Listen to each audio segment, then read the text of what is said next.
مؤسسة ريان للإنتاج الصوتي تقدم أمتي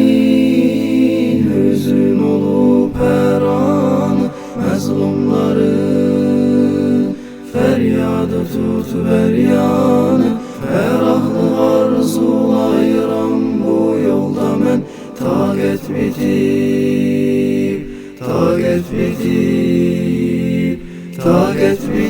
yüreğim eleşiyor ümmetin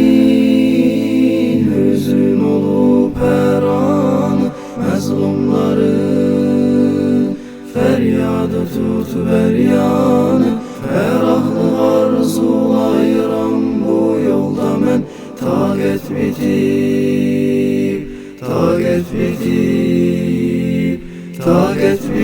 yüreğim eleşiyor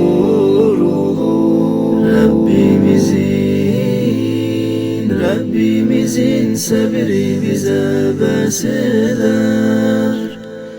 zulmün önünde bize ümit verer İstirabın ağrısı bizi sıksa da çetinliğin ardından asanlık gelir çetinliğin ardından asanlık gelir İstirabın ağrısı bizi sıksa da çetinliğin ardından asanlık gelir çetinliğin ardından asanlık gelir Bu ümmetin hüzün olup her an mazlumları feryadı tutuver yanı ferahlı arzulayıram bu yolda men taqet bitip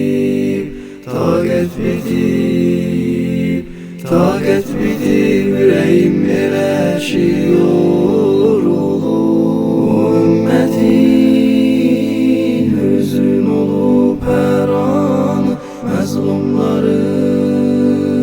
feryadı tutuver yanı ferahlı arzulayıram bu yolda men taqet bitip